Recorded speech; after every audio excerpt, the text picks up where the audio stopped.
Welcome to Supported Fostering Services.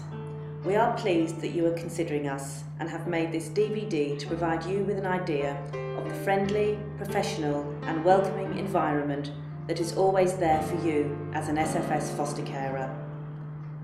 This environment, along with our high level of carer support, is what has made us the preferred provider to well over 100 foster carers across the southeast of England and South Wales since being established in 1995. Our mission is to work in partnership with foster carers and local authorities to enable children and young people to grow, develop and achieve their full potential within a stable, caring family environment. Supported Fostering Services is a fostering agency with charitable status, matching the needs of foster carers with the needs of children looked after by local authorities. SFS is committed to achieving and maintaining high standards throughout the organisation. We believe that by offering exceptional levels of support to foster carers, we are able to give placements the best possible chance of success. Each foster carer has an individual supervising social worker assigned to them. All SFS social workers are fully qualified.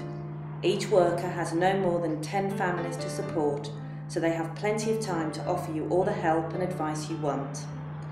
Carers receive regular phone calls and visits from SFS social workers. With offices in London, Kent and Wales, SFS offers carers and local authorities the best of both worlds, an organisation large enough to provide a quality service but small enough to offer personal service. If your supervising social worker is not available, you will be able to talk to someone else you know. We know not everything happens between 9 AM and 5 PM, so we operate a 24-hour on-call service. Together we enjoy training and a wide variety of events like barbecues, bowling, fishing, even skydiving, all making the SFS foster care experience fun and exciting and of course rewarding. We hope you enjoy this small glimpse of SFS and see what you can expect and enjoy. We look forward to welcoming you to our family of foster carers in the near future.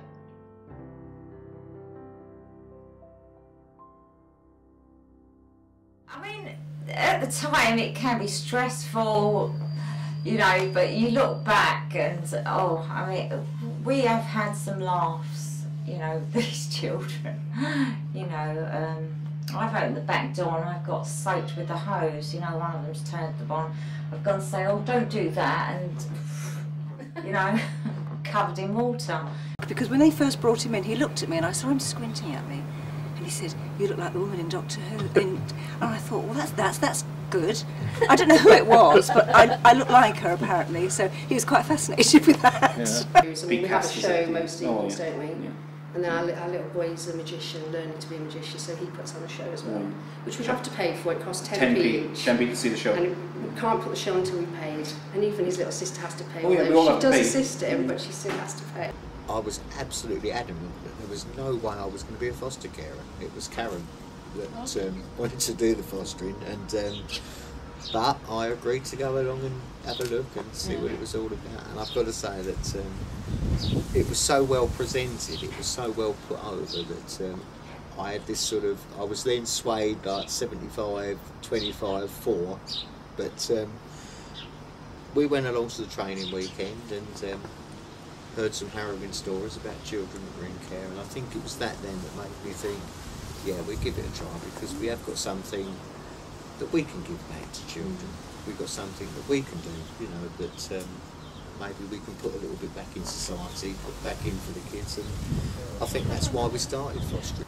But equally, it is a job, and people have got to, you know, you've got to realise that you do a job. It's a very difficult, very rewarding job, but don't do it for the money. Do it because you genuinely care about the kids. And you know, you've got to sort of love what you're doing. It fills lots of minutes of every day of our lives, and I would not be without our fostering. And yet, it doesn't take over. We can still have an other like, if you like. But we love what we do, and to be part of everything is fun, and and rewarding a lot. So we're very, very glad that we do it, and we'll continue to, we hope.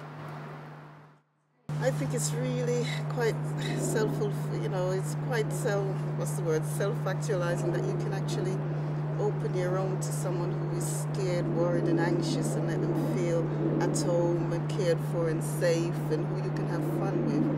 And I think when people usually ask me and say, don't you find it difficult, I have to say, well, look, you have to be the kind of person who's got a sense of humour. You have to see the funny side of things. And that's what the advice I would say is to be able to laugh, really, and to take and to realise that we're all different, and that we all have, it's just finding the bit that makes us feel warm, comfortable and okay. So that's the advice I'll say. Have a good sense of humour and take people as they come, really. And once you set your boundaries when they come, and then you work along with them, and it's always nice when other people outside comment how well they've seen them progress, and oh God, they look so nice now, they look different, their mannerism, everything, and it is rewarding that you've done a good job. It wasn't, I mean, it's not really what I said, what I expected, but I mean, I had visions of, going out, walking with rucksack on your back and going for long walks, and but I got a shell shock, really. My advice for being a foster care is you need patience, you need time, and you need understanding. And also not to forget that sooner or later that child within your household will be leaving. So you've got to be able to be, how shall I say, be aware that it's how close, no matter how close you are with that child, sooner or later they're going to leave. And I think we all thought it would be fun and a nice way of helping other people, and we thought it would be interesting. I was really young, so I just thought it's extra brothers and sisters, really. Yeah. I don't even remember the family meeting. I just remember being told that some people were coming to live with us, some children, and I was happy about it. It's nice actually, because I've only got one child and he's not really had to share anything within the home, so it's been tremendously, I think, a real advantage for him to see how other children haven't had what he's had.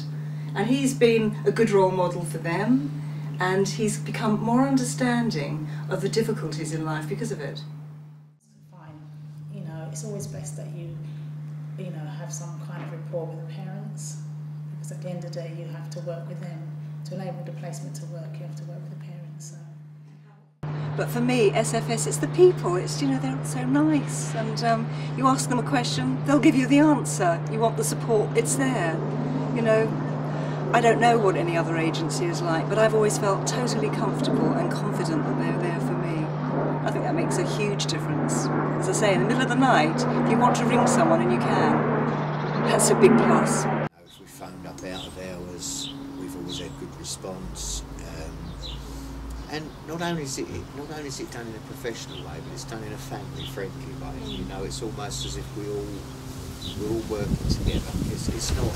I think that's a good thing about working for an agency like ours, is that it's not a job, is it? It's a family affair. We're all putting it together. We all look after each other, and I think that's probably been one of the most important parts of doing this job. And probably the reason that Karen and I are still with SFS after nearly 10 years. Probably. I really enjoy them actually. The training's good fun, really good fun. They make it fun. It's not boring. There's a big social side, there is, definitely. Yeah. And it just brings you all together. You do sort of see other foster carers, and that is a really good support unit as well. Just lots of fun, really, isn't it, to get out and do stuff. I think people in other agencies miss out on that, because we have a family, children and staff here and foster carers, and we do really, really well. And it's a very nice community to be part of. Excellent, very good. I was there 24 hours a day, any time, day or night. Yeah, I had a teenager roll home absolutely paralytically drunk one night. She was just comatose on the floor. I thought she was dead. And I came down, it was about 11, 12 o'clock at night on the phone. What do I do? And yeah, got good support. But this particular night, bless her, she looked at Karen and I and she burst into tears. And I sort of thinking, oh yeah, crocodile tears, turned around to Jackie and said, oh come on Jack, you know, there's no crying about it, you know, you're in the wrong, you know you're in the wrong. Whereas she proceeded to look at Karen and I, she went, oh, I'm not crying because you're telling me off. And I sort of looked at Karen and I thought, what the hell are you crying for? She went, I'm crying because it's the first time anyone's really cared about me to tell me off. No, and I said to, well, I couldn't say anything. I just looked at Karen and we were both in tears because it was genuine. The look in Jackie's eyes said it all. That it was really, she just couldn't comprehend that someone could be that bothered about her to go looking for her. So it was a lovely, it was probably one of those moments that you'll always remember, always capture you. And it always brings me to tears when I tell the story, so.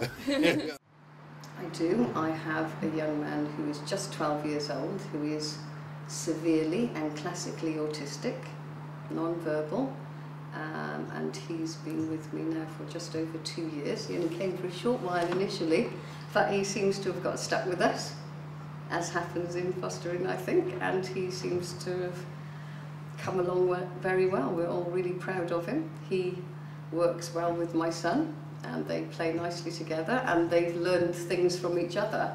Even autistic people can show, you know, NT, normal children, how to do things, and they certainly learn from each other, you know, on a daily basis. And it works very well, and he's enjoying to have around. It's only when you do this job and you see the children like that that you realise how important it is that, you know, that people do give their time to these kids. Because I've actually had friends and family say to me, and you can capture this on film if you want, don't you think you should get a proper job? Well, I tell you, you come and do my job. 12 hours a day usually, 7 days a week. But I'm not moaning because that's what I choose to do. There are times when it's tiring, there's times when I think to myself, Trev, you must be bloody crazy. But it's rewarding, and you don't get more rewarding than my job, so, and you can keep that if you like. If you're going to be worried about a bit of spill on your carpet, then you're going to be worried a lot of time. But if you're going to say, oh, I could easily wash that out the carpet, that's the kind of attitude you need. And it's very fulfilling. I think for us, I particularly wanted my children to not to be self-centered and to be narrow. I wanted them to have a wide view of the world and to see, you know, different ways of living. And I didn't want them to be selfish and self-centered. And I'm very happy that I feel that I've achieved those, and that I feel good that I can take a complete stranger into my home, and I can show them warmth and love and fun, and I'm quite happy with that, really. I think I always say, even if you're curious, give the ladies a ring and talk about it, because the process, although involved and in-depth, isn't pushy, isn't desperate to get you in there, you know. So you can just phone to get somebody to come and talk to you about it, just see, you know, if you've got concerns or you're just curious about it. Phone, it's worth the phone call, because at any stage you could drop out or back out or decide it isn't for you, or you can decide to take the next step